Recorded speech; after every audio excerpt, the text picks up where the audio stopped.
네, 오늘은 오스왈드 챔버스의 주님은 나의 최고봉 4월 16일 내려올 수 있습니까에 대해서 나누겠습니다.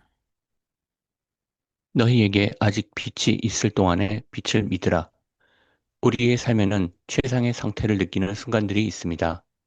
그때 우리는 만일 이렇게 항상 최상의 상태에 있을 수만 있다면 뭐든 할 수 있을 것 같다라고 말합니다. 그러나 그러한 순간들은 그 상태에 머물라고 주어진 것이 아닙니다. 그러한 최상의 상태를 느끼지 못하는 평범한 때에 목표를 삼고 살아갈 깨달음을 주기 위한 것입니다. 우리는 우리의 일상적인 삶을 그 절정의 순간에 계시되었던 그 기준에 따라 살 수 있도록 해야 합니다. 네, 그러니까 이 삶이 만들어지는 게 가장 중요한 거죠. 근데 이렇게 제가 만난 분들의 99%는 누군가의 희생으로 주어진 그 최상의 상태를 맛만 보다가 끝나요, 거의. 그런 사람들은 자기 삶의 목표가 없는 거예요, 신앙 안에서요. 그냥 이제 세상적인 게으름, 이기심이 그대로 발휘되고 있는 거죠. 그래서 자기 꾀에 속고 있는 거죠. 아까 제가 처음에 첫 번째 시간에 말씀드린 것처럼 이거는 어떻게 이해하셔야 되냐면 우리의 삶이 고상해지려면요. 남이 나를 어떻게 생각하는지를 고민하셔야 돼요. 눈치를 보라는 게 아니에요. 다른 사람이 나를 좋은 사람으로 보는가? 다른 사람들이 나를 사랑을 가진 사람이라고 볼 것인가? 이렇게 봐야지 나는 사랑이 많은 사람이야. 나는 훌륭한 사람이야. 이런 거는 그, 아이덴티티를 제대로 만들 수가 없는 거예요. 왜냐하면 자기가 생각하는 거는 남이 인정해주는 거랑 달라요.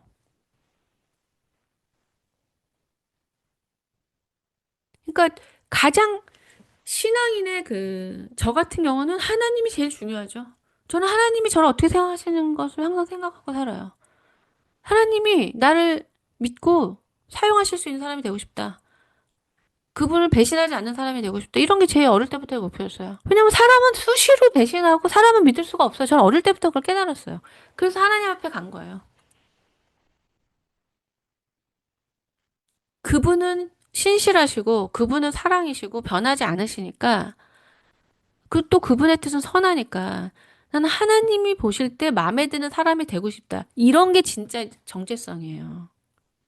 우리가 자녀들을 봐도 부모가 얘는 정말 제가 알아서 해 자기 일을. 이것에 또 너무 매이면 안 되지만은 요즘 애들은 자기는 아무 문제가 없어요. 부모가 보면 문제죠. 자기는 안 씻어도 되고 일 안 해도 되고 만족스러워요. 게임만 해도 되고 돈 안 벌어도 아무 문제가 없어요. 점점 이런 식으로 사는 것은 하나님과의 관계가 없어지기 때문이에요. 하나님과 관계를 그렇게 하고 있으면은 당연히 사람들이 볼 때 따를 만한 사람이 되죠. 그러니까 저도 제 개인의 인생의 목표가 있어요. 기준이, 도덕적 기준이. 그거하고는 비교할 수가 없는 거예요. 하나님이 원하시는 기준은. 죽도록 충성해야 되는 거예요. 그러니까 자기 기준을 가지고 나는 이 정도면 만족해 하는 사람은 가장 로우 레벨이야. 가장 낮은 레벨이에요. 그 기준이 하나님이 만족스러워 하실 기준입니까? 하나도 난 힘들지 않고 하기 싫은 거 안 하고 뭐 남과 상관없고 나만 편하면 되는 이 기준이 하나님과 같은 기준이겠냐고요. 멀어지는 거죠. 그러니까 이런 거를 깨닫고 진리를 붙들려고 해야지 진리가 내 안에 있지 않, 내가 그걸 붙들려고만 해도 하나님 우리 이끌어 가실 수 있어요. 그걸 우리가 만들어내는 게 아니에요. 근데 그거 자체를 안 한다는 거죠. 네. 저는 대체로 많은 사람은 아니어도 저를 만난 사람들이 최소 10년은 같이 있었어요. 하지만 이렇게 제가 하나님과 함께함으로 인한 최상의 상태만 누렸지 본인들은 하나도 만들지 못한 상태로 끝난 사람들이 많아요. 이게 그 진리의 공이라고 할까요? 만들지 않고는 소유할 수가 없어요. 우리 그 공동체 형제님이 용서에 대해서 고민하시는 글을 썼죠. 용서가 믿어지지 않죠. 안 믿어지죠. 용서를 안 했는데 어떻게 믿어져요? 하나님은 용서를 믿어지지 않는 우리의 그 머리를 여셔가지고 이렇게 안 믿어지는 걸 지우고 믿어질 수 있는 칩을 넣어주시는 게 아니에요. 우리가 용서하는 만큼만 얻을 수 있도록 만드신 거예요. 근데 우리는 내가 남은 용서하지 않고 용서받는 확신을 원하죠. 절대 이건 일어나지 않아요.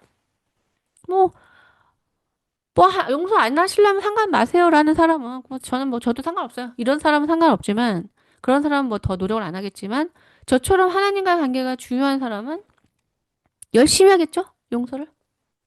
용서를 받고 싶으니까. 그 받음을 획득하고 싶으니까. 그러니까 마음대로 판단하고, 마음대로 뭐, 이해하라고 해도 자기 수준의 이해. 깨진 유리에 의해. 그러니까 수준이 자기가 깨어져서 누군가 이렇게 이해하는 뭐, 이해를 하나님의 성령을 의지해야 되는데 이렇게 보니까 뭐 자기처럼 뭐 먹고 싶어서 남의 거 가지고 가는 것 같아. 남의 거 원하는 것 같아. 이렇게 굉장히 수준 낮은 이해를 이해했다고 하시면 안 돼요.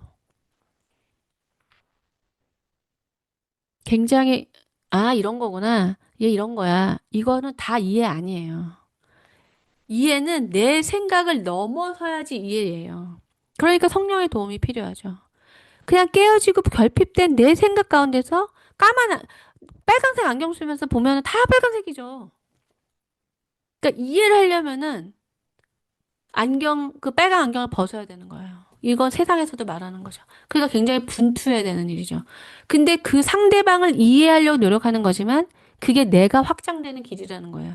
내가 나의 부족하고 깨어지고 자기 중심적인 그 프레임에서 그 틀에서 벗어나는 훈련을 하는 거예요. 그래서 이해받는 사람 꼴보기 싫어서 이해 안 하겠다. 이러시면은 자기 집도 깨트리고 있는 거예요. 자기 집 유리창 깨트리고 있는 거예요. 내가 아무리 상대를 용서해도 그 사람은 몰라요. 저는 다 용서했어요. 근데 그 상대방은 용서했다고 안 믿어지죠. 본인은 용서를 안 하니까, 타인은. 그러니까 절대적으로 자기 자신을 위한 거라는 거를 아셔야 됩니다. 깨달음의 시간에 당신 마음을 흔들어 놓았던 그 감정들이 절대로 사라지지 않도록 하십시오. 또한 영적으로 얼마나 대단한 상태였던지라고 말하며 우쭐해하지 마십시오. 혹시 순종하고 싶지 않더라도 주께서 보인 비전에 당장 순종하고 그 깨달음을 실천에 옮기십시오. 예를 들어 기도회 때에 하나님께서 당신에게 뭔가를 하라고 보여주셨으면 네, 하겠습니다. 라고 말만 하지 말고 행하십시오. 박차고 일어나서 몸에 박힌 게으름을 떨쳐버리십시오. 게으름은 언제나 최상의 상태를 그리워하기만 할 때 생기는 것입니다. 우리는 최상의 상태에 이르렀던 이야기를 합니다. 그러나 우리는 일상적인 굳은 날에도 우리가 최상의 상태에서 보았던 비전에 따라 살 수 있는 비결을 배워야 합니다. 한번 좌절했다고 해서 동굴로 들어가지 마십시오. 다시 시도하십시오. 당신의 뒤에 놓여진 다리를 불사르고 당신의 두 발로 일어나 하나님께 헌신하십시오. 내린 결정을 재고하지 말고 단지 그 결정이 최상의 빛에 거할 때에 내린 결정인지만 확인하십시오. 네, 이 말씀은 그 최상의 빛에 거할 때 하는 결정은 사실 우리가 은혜 속에서 성령이 우리의 영적인 유익을 위해서 주시는 마음이에요. 근데 그때 그걸 바로 하지 않으면 육으로 우리 생각이 들어오기 때문에 내가 왜 그런 생각을 했지? 그런 걸 어떻게 해? 이런 식으로 가게 돼요. 그러니까 성장하려고 하는 저 같은 사람은 그런 기회를 놓치지 않죠. 저는 이게 완전히 목표였기 때문에. 근데 많은 사람들이 하나님이 그렇게 빛을 넣어주시는데 다 잃어버리는 거 보면서 제 마음이 진짜 갈기갈기 찢겨지는 거죠. 그거는 놓치고 뭐 늦게 일어나서 자기가 하고 싶을 때 해요.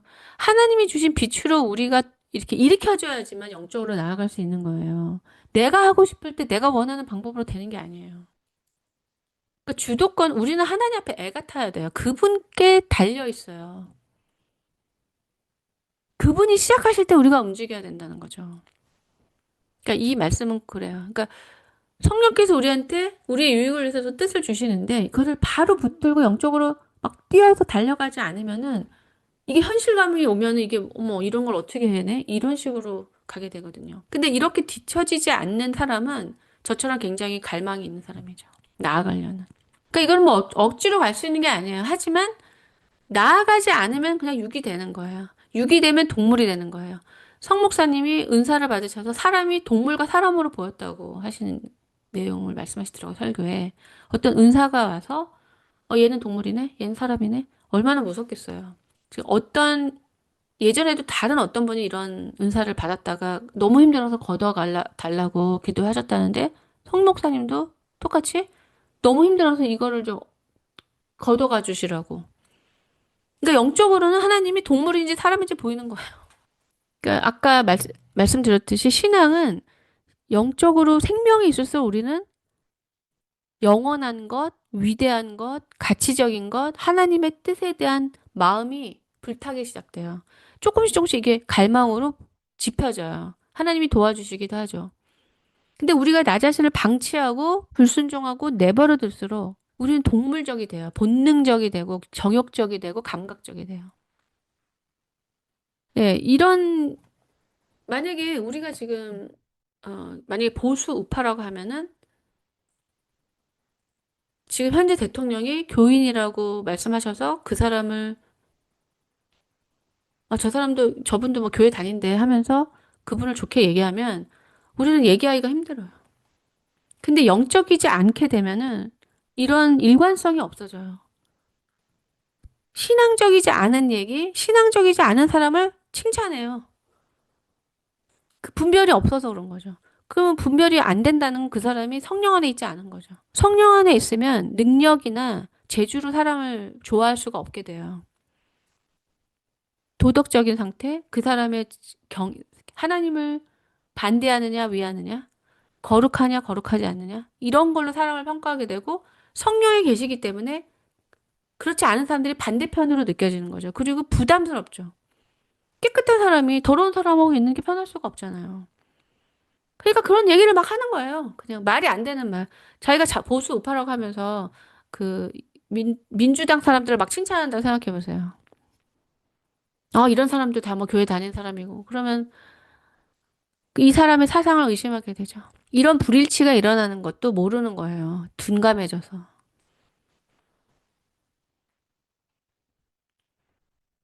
네.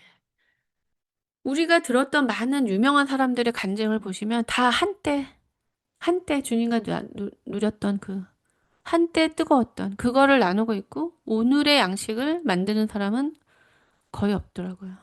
그러니까 어느 순간 하나님과의 관계가 끊어졌다는 걸 잘 몰라요, 사람들이. 이런 영적인 관점을 잘 몰라요. 그냥 그러다 보면 그렇게 되면 그분이 은혜 주셨을 때는 생명이었는데 그게 이제 왜 은혜가 없어지죠? 이걸 모르는 거예요. 하나님은 우리를 이끄시려고 하시는 거예요. 구원 받은 상태에서 우리를 하나님의 뜻을 이끄시는데 우리가 이끌려오지 않으면은 그분이 떠나신다니까요. 우리는 몰라서 그렇지만 뭐 몰라서 그럴 수도 있지만 글쎄요. 하나님과의 관계를 꾸준히 한다면은 하나님이 괴로워하시고 떠나시려는 것도 모를 수 있을까요? 제가 지금 그 은석 형제한테 편지를 보내는데 만약에 제가 1년을 안 보낸다. 그럼 내 마음이 바뀌었구나라고 느낄 거예요. 왜냐하면 아주 오랜 시간 동안 계속 편지를 하면서 돌봤기 때문에.